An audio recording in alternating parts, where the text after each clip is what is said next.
అందరికీ నమస్కారం. Welcome to our channel. Akash పై లాస్య నందిత సోదరి ఫిర్యాదు, ఎమ్మెల్యే కారు ప్రమాదంపై కొనసాగుతున్న దర్యాప్తు. ఎమ్మెల్యే లాస్య నందిత మృతిపై కారు ప్రమాదంపై కేసు నమోదైంది. అయితే ఆమె సోదరి నివేదిత ఫిర్యాదుతో పటాన్చెరు పిఎస్ లో కేసు నమోదు చేశారు పోలీసులు. ఐపీసీ సెక్షన్ 304A కింద నందిత పిఏ ఆకాష్ పై కేసు పెట్టారు. ఉదయం 5:15 ఆకాష్ ఫోన్ చేశాడని, ప్రమాదం జరిగి ఇద్దరికి దెబ్బలు తగిలాయని, లొకేషన్ షేర్ చేశాడని కంప్లైంట్ లో రాశారు నివేదిత. అయితే తాము వెళ్లి చూసేసరికి స్పాట్ లో నుజ్జునుజ్జై కారు మాత్రమే ఉందని చెప్పారు.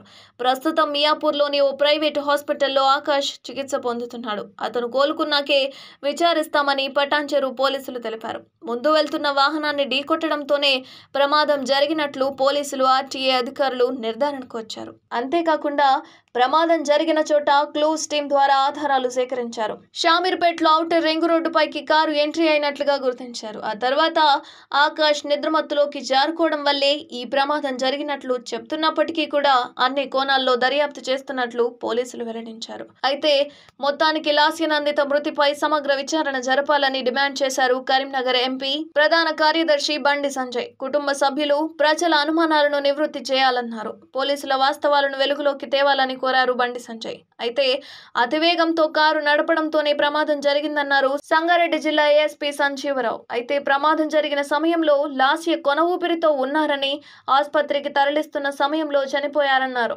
లాస్య ప్రయాణిస్తున్న కారు ముందున్న వాహనాన్ని ఢీకొట్టిన తర్వాత అదుపు తప్పి ఓఆర్ఆర్ పక్కన రైలింగ్ ను ఢీకొట్టినట్లు గుర్తించామన్నారు ఏఎస్పీ. సదాశివపేటలోని ఓ దర్గాలో మొక్కులు చెల్లించడానికి ఎమ్మెల్యే లాస్య నందిత కుటుంబ సభ్యులతో వెళ్లారు. అక్కడి నుండి తిరిగొచ్చి కుటుంబ సభ్యులను ఇంటి దగ్గర దింపిన తర్వాత టిఫిన్ కోసం సంగారెడ్డికి వెళ్దామని బయటకు వచ్చినట్లు ప్రాథమిక దర్యాప్తులో తేలిందన్నారు.